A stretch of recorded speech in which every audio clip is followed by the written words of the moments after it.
Claire, the purpose of a labour exchange is to provide employment, temporary or permanent. The fact is, I can't guarantee or recommend any applicant. Unless they have a criminal record, I'm in no position to say whether they're reliable or not. It will be for 3 weeks only, monsieur, and the pay is good, But I can't guarantee that the man you employ can be trusted. I merely type out the details of the job offered and post it on the notice board. You must then choose from those who apply. I am newly arrived in England, monsieur. It will be difficult for me to judge. I tell you what.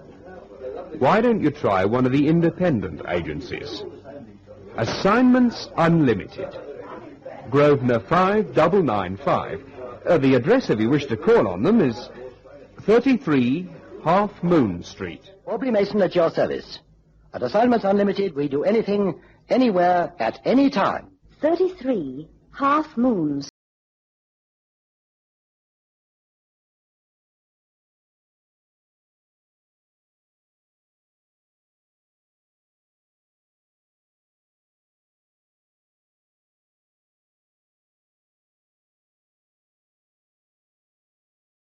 Chips for the Fishmonger. Not all the tasks undertaken by Assignments Unlimited are spectacular or particularly dangerous. In fact, the unusual is the exception rather than the rule. The nervous little old Frenchman who came into my office requested the services of our organization for a task which was mundane in application and only unusual in a theatrical sense. I'd already mentally slotted Cannon into the vacant niche and wondered what his reaction would be. Monsieur Paul Duclair, for such was the client's name, wished the services of a night attendant over the preserved body of a dead whale.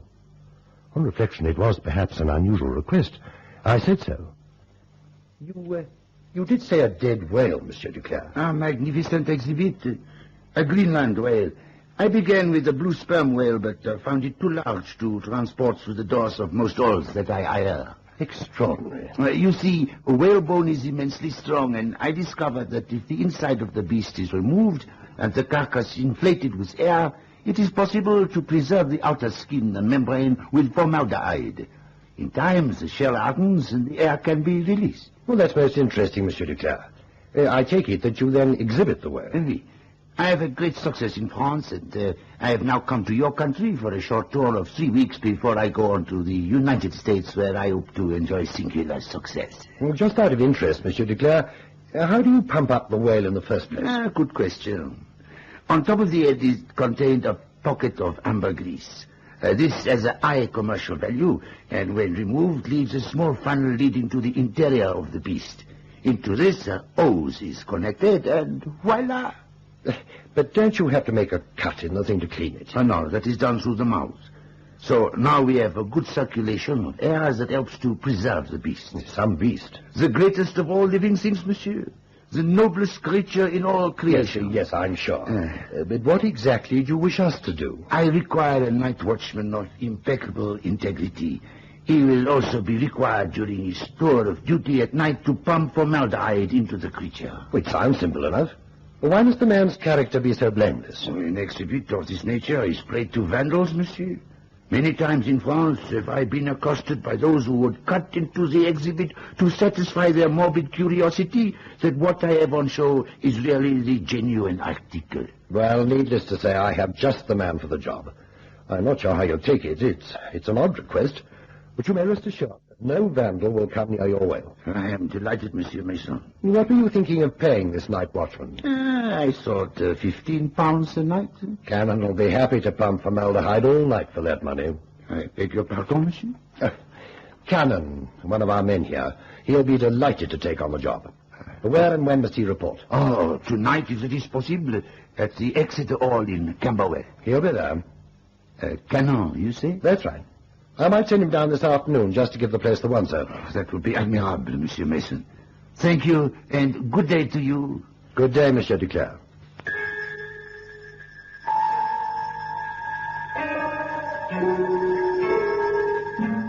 Whatever the peculiarities of our profession, we never refer to any task as an odd job.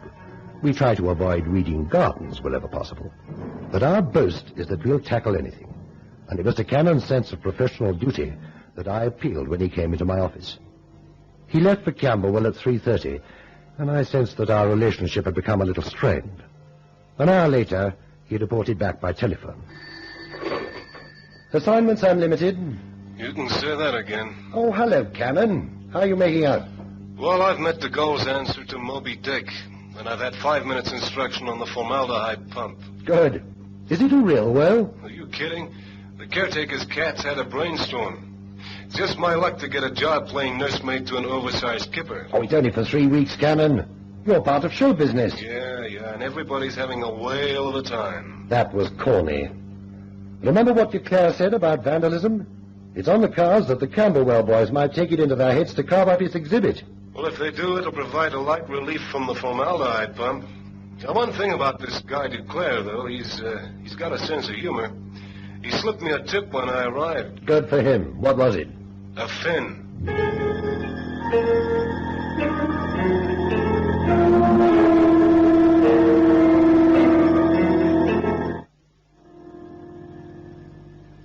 Well, time I was getting home, Mr. Cannon, I locked up everywhere. Yeah, it was quite a night, wasn't it? Who would have thought this dump sported 1,000 odd ichthyologists? What's that, Mr. Cannon? Fish fanciers. You know, in all my years as caretaker here, I've never seen such a crowd. And just to look at a whale. Well, now you got a new angle on a poor fish. Look, I'll lock the front door after you. What time are you coming in the morning? Well, I don't usually get here till 10. Then I won't see you, my friend. My French employer says you'll be here at 7. What will you do about supper? There's a shop on the corner that stays open till 2, they say. No, thanks. I'll munch on a sandwich. Good night. Good night, Mr. Cannon.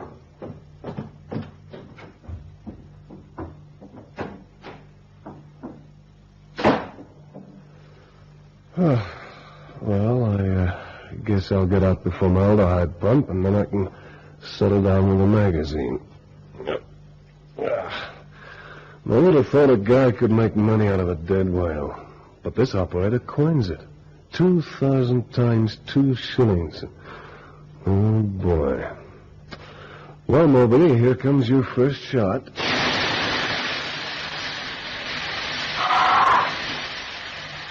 What? Look. Hey, now I must be going crazy. That was a scream, and it didn't come from a dead whale.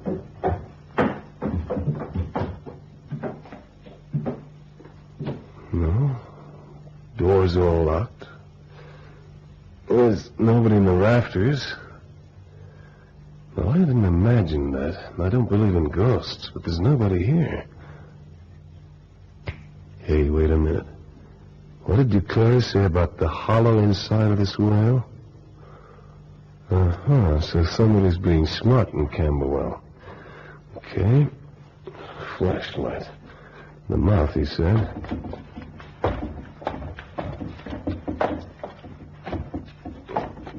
Here we are. Okay. The party's over.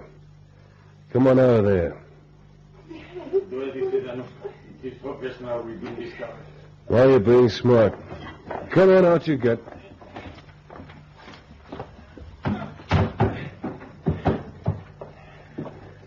Well, now give. Give? Before I call the cops, you better come clean and tell me what the idea is, hiding inside that carcass. The police? Oh, no. You're foreigners. You mixed up with Monsieur Duclair? No, sir. We are Russians. Russians? Well, this gets screwier every minute. How'd you get in there? We hid behind the veil during the lunchtime closing, then we climbed in through the mouth. How did you know you could get in that way? I think, Anushka, we better tell him everything. We, Anushka and I, are from the Russian Moskayev dancers. You have heard of the Moskayev folk dancers? You were at the Empire Hall. That is so. We came here from France, and it was in France when we first saw the veil and learned that the interior was hollow. The Moskayev company is due to return to Russia on the day after tomorrow, and Anushka and I decided to escape. Escape? From what? From Russia, sir. Oh, you mean political asylum? Yes. But that doesn't explain why you hid out inside a dead whale. If we ask for political asylum in England, it would be granted, but it would be easy for the Russian Secret Service to find us. They are most efficient and would track us down wherever we went. And so, Anushka and I hit upon a plan whereby we might vanish without trace. You see, sir, the veil is to be shipped to America. They have a large supply of food and water, and it was our intention to stay hidden inside the veil until it reached the United States. We could come out at night when all was quiet and hide back inside during the day. Once in America, we know where we can find friends. Well, what do you know? That's one up on Jonah. You mean you got all that trouble just to get to the States? The Russian secret police do not take kindly to escapists. We have families in Russia, sir. Mm-hmm. You know, you don't have a bad plan at that. You disappear without trace in England. They check and find you haven't applied for political asylum. They check the airports and shipping lines and draw a blank. It only figures that something must have happened to you, like suicide. So they forget all about you. And they forget about our family, sir. Uh-huh. Tell me, Monsieur Duclair, does he know about this? No one knows, except you. Well, that's all right. Your secret's safe with me. But are you not from the police? No, I'm the watchman. You are the watchman? Yeah, fate, I guess. I was born under the zodiac sign of Pisces. But the watchman in France was a much older man. Yes, we know that he slept most of the night. We know that if we made no noise, we could safely creep out after dark. Well, with me, you don't have to worry about noise. Noise? Say, what were you screaming about inside there anyway? Oh. Well, what is it? In the darkness, he tripped over something. Uh-huh. I put on my torch, and there is the body of a man with a knife through his heart. Cannon's jaw dropped so that he resembled in miniature the very object he was guarding. Whatever my employee's faults, he's not lacking in analytical intelligence. His colleagues would say as sharp as a whip. One look at the dejected and terrified faces of the two young folk dancers was enough to convince Cannon that they at least were on the level. His reaction was straightforward and immediate. Anushka, you stay here. Mikhail, you're going back inside that whale. Oh, well, if you insist. I do insist, and what's more, I'm coming with you. Mikhail. It's all right, Anushka. I am not afraid. Come on, let's go.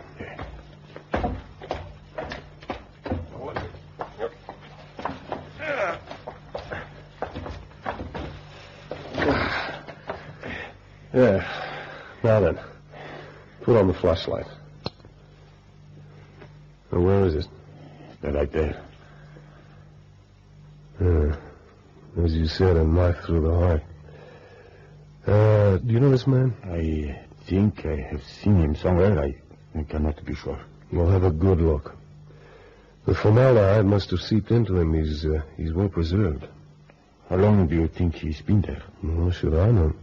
You only stumbled on him by accident. The way he's preserved, he could have been there months. Okay, let's get out of this mausoleum. It gives me the creeps. Are you just going to leave the body there? Sure. In this country, in cases of murder, the body's left where it's found, untouched, so as not to hamper the work of the police. Oh. Here we go. You first. What? Okay, now me.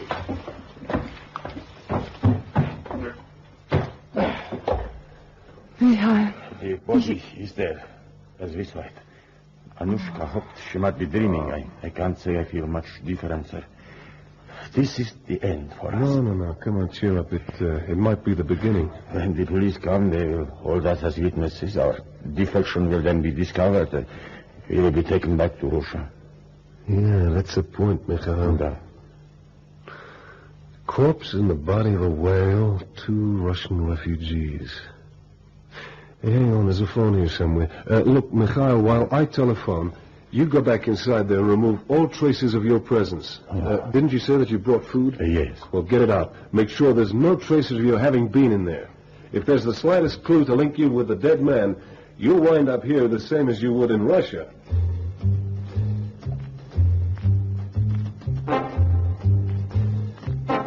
Cannon's call came through to my apartment and woke me from a deep sleep.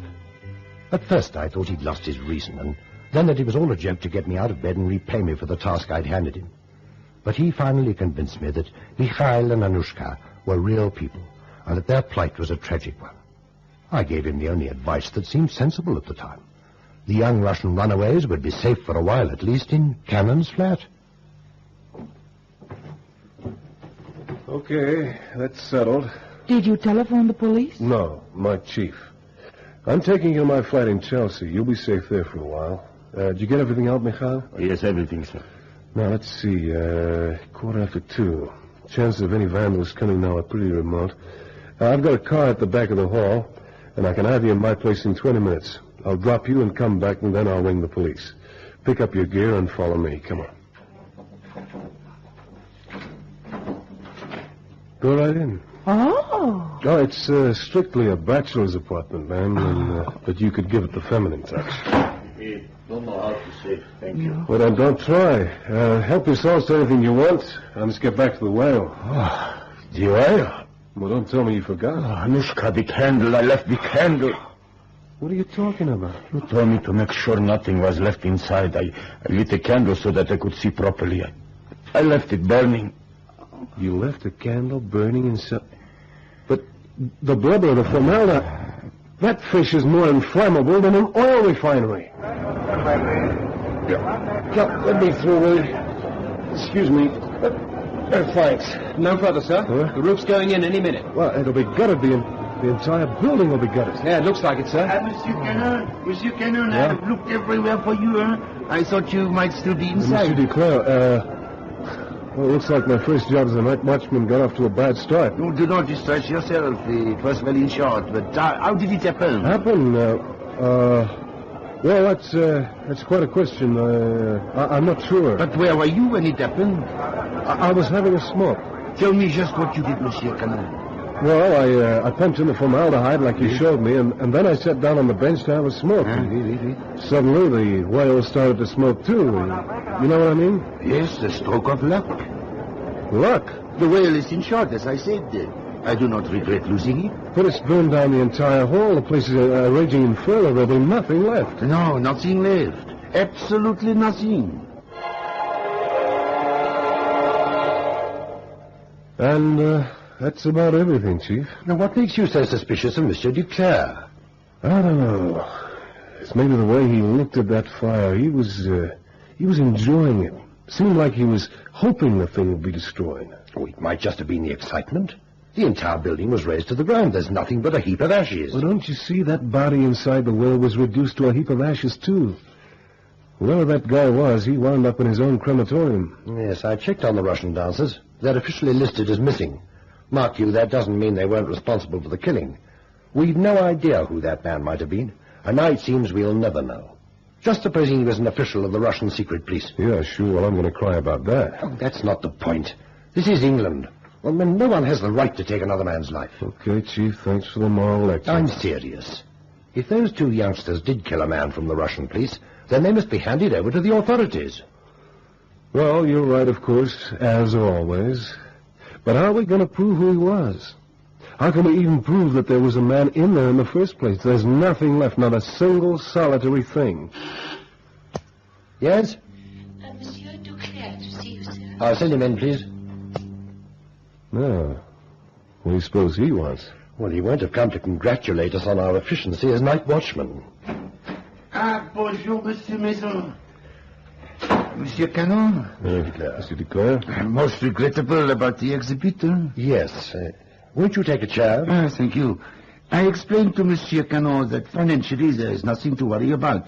The exhibit was well insured, and I shall suffer no financial loss. I'm glad to hear that. But I shall require your assistance. You're going to pump up another whale? Oh, no. It concerns the insurance.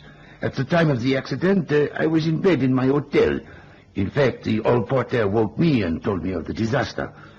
Monsieur Cannon was in charge of the exhibit at the time, and I would like a statement from him accepting full responsibility. Now, just a minute. You may be insured, but we're not. If you read your contract, you'll find the indemnity clause in case of accident. Oh, it is not that, monsieur. I require a letter only to show that the exhibit was destroyed by accident. To please the insurance company, you understand, huh? Yes, I do. Of course, I would pay for the service. When do you want the letter, Monsieur Duclair? I would like to get it off to France as soon as possible. It will save me the journey over there. If the insurance company is satisfied, they will pay out to their London office. I'll get onto it right away, monsieur. This afternoon? Perfect. Thank you. Well, good day, gentlemen. Goodbye, Mr. Bye, Clare. Monsieur Clare. You know, Chief, something about that whale smells awful fishy. Perhaps. But I wonder why he doesn't just hop over the channel and collect the insurance money. Maybe he doesn't want to show his face in France. Show his face? Cannon, I wonder. Chief, I don't like that look. Are the Russian runaways still in your flat? Where else? You're sure no one's seen them? Certain. I can't stall a cleaner forever, but he's been stalled before. For a different reason, naturally. Yeah, I can guess what it is. I want to have a talk to them.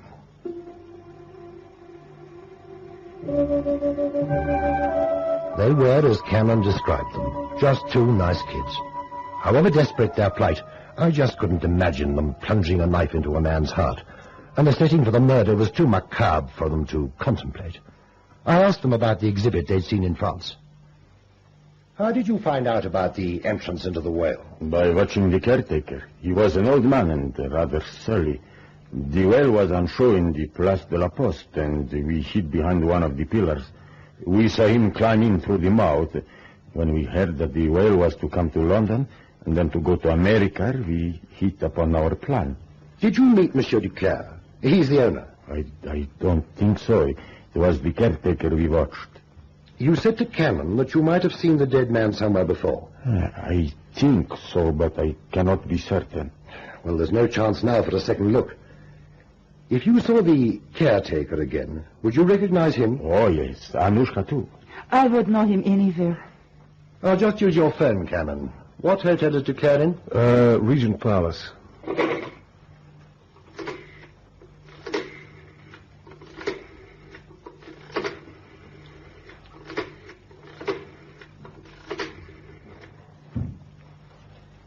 Good morning.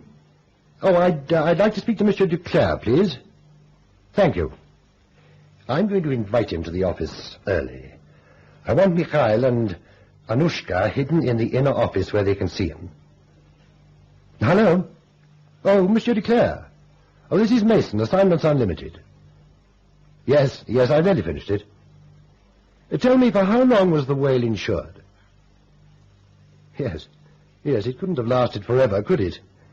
I see. Right after the American exhibition, you would destroy it? Well, may I ask how? Yes, of course. What better grave for a whale than to be dumped into the sea? Can we make it 1 o'clock? Thank you, that's fine. Goodbye. There's no doubt about it now.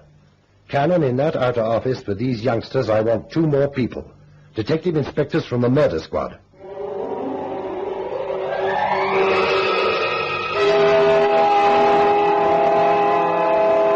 The stage was set for Monsieur Duclair's arrival.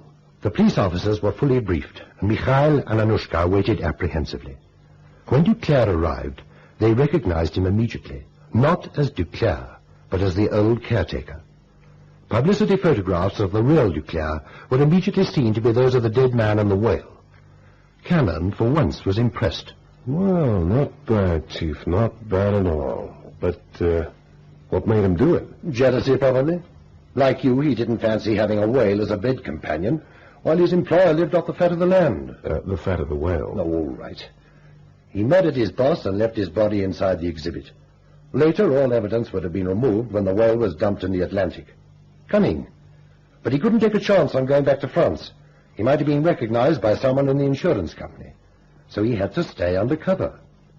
Undercover? That reminds me, 2 Russian dancers have to be smuggled into the States somehow. Funny you should mention that. I was just about to brief you on your next assignment. Oh, no. Well, there you are. That's how the fishmonger had his chips.